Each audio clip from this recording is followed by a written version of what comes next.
ನಮಸ್ಕಾರ. ಇವತ್ತು ನಾವು ನಮ್ಮೂರ್ ಸ್ಪೆಷಲ್ ಅರಿಶಿನ ಎಲೆ ಗಟ್ಟಿ ಮಾಡೋಣ. ಇದನ್ನ ಸ್ಪೆಷಲಿ ನಾವು ನಾಗರ ಪಂಚಮಿಗೆ ಇದು one of the special dish.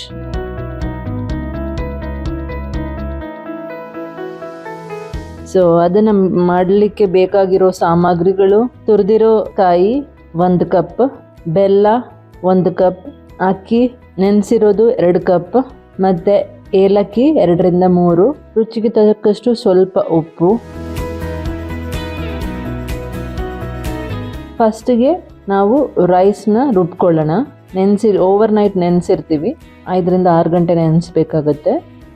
Dosa rice ಅಥವಾ ಕುಚ್ಚಲಕ್ಕಿನೂ ಮಾಡ್ಬೋದು. ಇವತ್ತು ನಾನು ದೋಸೆ ರೈಸಿಂದ ಮಾಡ್ತಾ ಇದ್ದೀನಿ. ನೆಕ್ಸ್ಟ್ ಟೈಮ್ ಕುಚ್ಚಲಕ್ಕಿದನ್ನು ಮಾಡಿ ತೋರಿಸ್ತೀನಿ. ಅಕ್ಕಿನ ನುಣ್ಣಗೆ ರುಬ್ಕೋಬೇಕು. ಕೊಬ್ಬರಿ ಮತ್ತು ಬೆಲ್ಲ ಪಾಕ ರೆಡಿ ಮಾಡ್ಕೊಳ್ಳೋಣ, ಅದರೊಳಗಡೆ ಫಿಲ್ಲಿಂಗ್ ಮಾಡೋಕ್ಕೆ.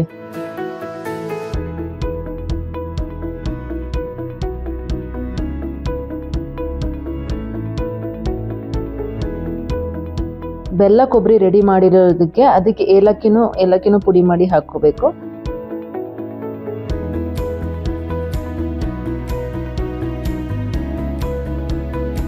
ನಮ್ಮ ಊರಿಂದನೇ ತರಿಸಿದ್ದೆ ನಾನು ಅರಿಶಿನ ಎಲೆ.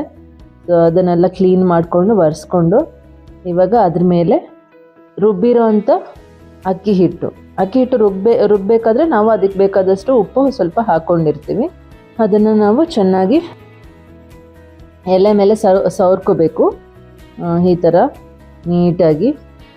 ಆಮೇಲೆ ಪಾಕ ಮಾಡಿರೋದನ್ನ ನೀಟಾಗಿ ಎಲೆ ಮೇಲೆ ಹಾಕಿಬಿಟ್ಟು ಮಡಚಿ ಇಡ್ಲಿ ಸ್ಟೀಮರಲ್ಲಿ ಸ್ಟೀಮಿಂಗ್ ಮಾಡಬೇಕು. ಮತ್ತು ಇದು ನಂದು very very very favourite item.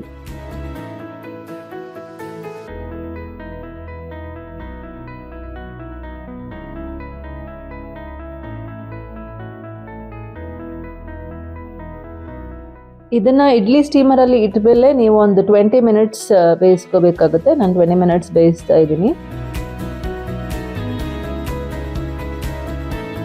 ಇದು ಬೇಯ್ತಾ ಬಂದಂಗೆ ಗಮ್ ಅಂತ ಪರಿಮಳ ಬರುತ್ತೆ.